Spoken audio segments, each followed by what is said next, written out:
اس پاک خاتون کے پاس اللہ کا فرشتہ آیا اور کہا، اے کنواری مریم، اللہ تجھے ایک نیک اولاد عطا کرنا چاہتا ہے۔ خاتون نے کہا، یہ کیسے ممکن ہے جبکہ مجھے کسی مرد نے چھوا تک نہیں؟ فرشتے نے کہا، ایسا کرنا تیرے رب کے لیے بہت آسان ہے۔ وہ نیک اور پارسا خاتون کون تھی جو قیامت تک پاک دامنی کی مثال بن گئی؟ وہ خاتون جسے اللہ نے اپنے زمانے کی تمام عورتوں پر برتری عطا فرمائی۔ حضرت بی بی مریم علیہ السلام کے والد کا نام عمران اور والدہ کا نام حنا تھا۔ حضرت عمران حضرت سلیمان علیہ السلام کی اولاد میں سے تھے اور ان کی اہلیہ حنا داؤد علیہ السلام کی اولاد میں سے تھی۔ حضرت عمران بنی اسرائیل میں بڑے عابد، زاہد اور عالم تھے، اس لیے مسجد اقصیٰ کی امامت لوگوں نے آپ کے سپرد کی ہوئی تھی۔ حضرت حنا کے اولاد نہ تھی۔ ایک روز آپ نے ایک درخت کے سائے میں ایک چڑیا دیکھی جو اپنے بچے سے پیار کر رہی تھی اور اسے دانا کھلا رہی تھی۔ یہ منظر دیکھ کر آپ کا دل بھر آیا اور آپ نے بارگاہ الہی میں اولاد کے لیے دعا کی، لہٰذا اللہ نے آپ کی دعا قبول فرمائی۔ حضرت مریم کی پیدائش سے قبل آپ کی والدہ نے منت مانی کہ اپنی اولاد کو بیت المقدس کی خدمت کے لیے نذر کر دے گی۔ بنی اسرائیل کے یہاں یہ روایت تھی کہ جو لڑکا اللہ کی نذر کر دیا جاتا تھا وہ نہ شادی کرتا اور نہ دنیاوی مشاغل میں دلچسپی لیتا تھا، صرف عبادت گاہ میں خدمت کرتا اور خود عبادت میں مشغول رہتا تھا۔ لہٰذا حنا نے اللہ سے بیٹے کے لیے دعا کی تھی، لیکن ان کے ہاں بیٹے کی بجائے بیٹی کی پیدائش ہوئی۔ حضرت حنا نے لڑکی کا نام مریم رکھا۔ سریانی زبان میں مریم کے معنی خادم کے ہیں، چونکہ آپ مسجد اقصیٰ کی خدمت کے لیے وقف کی گئی تھی، اس لیے یہ نام موزون سمجھا گیا۔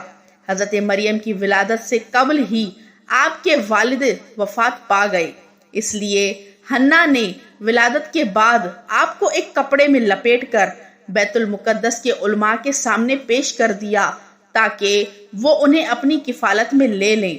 جب حضرت مریم بیت المقدس میں لائی گئی تو مجاوروں کے درمیان اختلاف پیدا ہو گیا، ہر کوئی خود کو آپ کا زیادہ حقدار سمجھتا تھا۔ پھر یہ فیصلہ ہوا کہ مجاورین وہ قلم جن سے وہ توریت لکھتے ہیں پانی میں چھوڑ دیں، جس کا قلم پانی کے بہاؤ میں بہنے کی بجائے الٹا بہے گا وہ مریم کی کفالت کا حقدار ہوگا۔ اس مقابلے میں حضرت زکریا علیہ السلام بھی شامل تھے۔ ان کے قلم کو اللہ نے پانی میں بہاؤ کے الٹی طرف بہا لیا اور وہ ان کی پرورش کے حقدار ہو گئے۔ اس طرح بی بی مریم کو اللہ کی منشا کے مطابق حضرت زکریا علیہ السلام کی کفالت میں دے دیا گیا۔ حضرت زکریا کی بیوی حضرت مریم کی خالہ لگتی تھی، لہٰذا ان سے بڑھ کر ان کی بہتر پرورش اور کوئی نہ کر سکتا تھا۔ حضرت مریم علیہ السلام دوسرے بچوں کی بنسبت بہت تیزی سے بڑھتی رہی۔ جب آپ حضرت زکریا علیہ السلام اور اپنی خالہ کے گھر پرورش پا کر کچھ بڑی ہوئی تو بیت المقدس میں آپ کے لیے ایک کمرہ مخصوص کر دیا گیا۔ یہاں زکریا علیہ السلام کے علاوہ اور کوئی نہیں جا سکتا تھا۔ آپ دن رات اللہ کی عبادت میں مشغول رہتی۔ جب حضرت زکریا آپ کے پاس آتے وہ حیران ہوتے، کیونکہ آپ کے پاس بے موسمی پھل موجود ہوتے تھے۔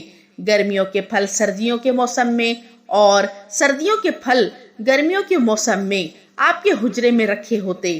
جب حضرت زکریا علیہ السلام حضرت مریم سے پوچھتے کہ یہ پھل کہاں سے آتے ہیں، انہیں کون دے جاتا ہے، تو حضرت مریم فرماتی، اللہ کے پاس سے۔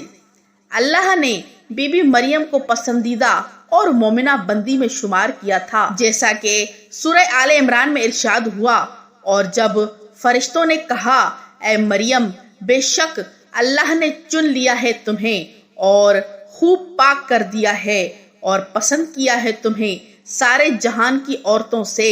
اے مریم، خلوص سے عبادت کرتی رہو اپنے رب کی اور سجدہ اور رکوع کرنے والوں کے ساتھ، بی بی مریم جس مقصد کے لیے چنی گئی تھی وہ ابھی باقی تھا۔ آپ دن رات اللہ رب العزت کی عبادت اور ریاضت میں مشغول رہتی تھی، یہاں تک کہ بنی اسرائیل میں یہ مشہور ہو گیا کہ بی بی مریم نہایت ہی عبادت گزار، پاکیزہ اور متقی خاتون ہیں، اور لوگ آپ کا بہت عزت و احترام کرنے لگے۔ پھر وہ وقت آیا جب جبرائیل علیہ السلام حضرت مریم کے پاس تشریف لائے۔ بی بی مریم ایک غیر مرد کو اپنے حجرے میں دیکھ کر پریشان ہو گئیں۔ حضرت جبرائیل آپ کے پاس انسانی شکل میں تشریف لائے تھے۔ جب مریم آپ کو دیکھ کر بولی، اگر تو کوئی خدا ترس انسان ہے تو تجھ سے خدائے رحمان کی پناہ مانگتی ہوں۔ حضرت جبرائیل آپ کو تسلی دیتے ہوئے اور پیغام الہی سے باخبر کرتے ہوئے فرماتے ہیں، میں تو تیرے رب کا فرستادہ ہوں اور اس لیے بھیجا گیا ہوں کہ تجھے ایک پاکیزہ لڑکا دوں۔ کنواری مریم حیران ہو کر فرماتی ہیں، میرے ہاں لڑکا کیسے ہوگا جبکہ مجھے کسی آدمی نے چھوا تک نہیں اور نہ میں کوئی بدکار عورت ہوں۔ حضرت جبریل نے کہا، ایسا ہی ہوگا، تیرا رب فرماتا ہے کہ ایسا کرنا میرے لیے بہت آسان ہے، اور ہم ایسا اس لیے کریں گے کہ اس لڑکے کو لوگوں کے لیے ایک نشانی بنائیں اور اپنی طرف سے ایک رحمت، اور یہ کام ہو کر رہنا ہے۔ حضرت جبریل نے بی بی مریم کی گریبان میں پھونک مار دی، جس سے آپ کا حمل ٹھہر گیا۔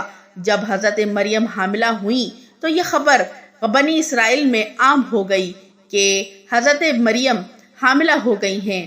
اس پر بہت سے لوگوں نے زکریا علیہ السلام کے گھر آنا جانا بند کر دیا اور آپ پر بہتان لگانے لگے۔ حضرت مریم بیت المقدس سے نکل گئیں اور دور ایک مقام پر جا ٹھہری۔ اس مقام پر تنہا رہ رہی تھی کہ ایک دن آپ کو درد ذہن شروع ہو گیا۔ آپ نے ایک درخت کا سہارا لیا اور تنے کو پکڑ کر نیچے بیٹھ گئیں۔ آپ جس درخت کے پاس بیٹھی تھی وہ ایک خشک درخت تھا۔ جب آپ اس درخت کو ہلاتی تو معجزے سے وہ درخت سرسبز ہو کر پھل دیتا تھا۔ حضرت مریم درد سے بے چین تھی، بدنامی کا خیال تھا۔ آخر گھبرا کر کہنے لگی کہ کاش میں پہلے مر گئی ہوتی اور بھولی بسری ہو گئی ہوتی۔ اس مشکل وقت میں اللہ نے حضرت مریم کے قدموں کے قریب ایک نہر جاری کر دی اور ندا آئی کہ پانی پیو اور کھجور کھاؤ تاکہ جسم کو تقویت پہنچے، پھر اپنی اولاد کو دیکھ کر آنکھوں کو ٹھنڈک پہنچاؤ۔ اسی عالم میں حضرت عیسیٰ علیہ السلام کی پیدائش ہو گئی۔ آپ اپنے بیٹے کو لے کر قوم کے پاس آئیں۔ قوم کے لوگ آپ کے گود میں بچہ دیکھ کر غضبناک ہو گئے اور الزام لگانا شروع کر دیا۔ ہر طرف سے لوگ تانا دے رہے تھے۔ حالت زار تنگ ہو گئی۔ تب مریم علیہ السلام نے بچے کی طرف اشارہ کرتے ہوئے کہا کہ اس بچے سے بات کر لو، تمہارے سارے سوالات کے جواب مل جائیں گے۔ سرکش لوگوں نے کہا، بھلا یہ دودھ پیتا بچہ ہمارے سوال کا جواب کیسے دے گا؟ اچانک عیسیٰ علیہ السلام نے بولنا شروع کر دیا۔ بچے نے کہا، بے شک میں اللہ کا بندہ ہوں، مجھے اس نے کتاب دی ہے اور مجھے نبی بنایا ہے اور مجھے بابرکت بنایا ہے جہاں کہیں ہوں، اور مجھے نماز اور زکوٰۃ کی وصیت کی ہے جب تک میں زندہ ہوں، اور اپنی ماں کے ساتھ نیکی کرنے والا، اور مجھے سرکش بدبخت نہیں بنایا، اور مجھ پر سلام ہے جس دن میں پیدا ہوا اور جس دن مروں گا اور جس دن زندہ کر کے اٹھایا جاؤں گا۔ اس کے بعد حضرت مریم حضرت عیسیٰ علیہ السلام کو لے کر مصر چلی گئیں۔ جب حضرت عیسیٰ علیہ السلام کی عمر 13 سال ہوئی تو بیت المقدس واپس آ گئی۔ روایتوں میں حضرت مریم علیہ السلام کی تاریخ وفات 35 عیسوی اور آپ کی عمر 51 سال لکھا گیا ہے۔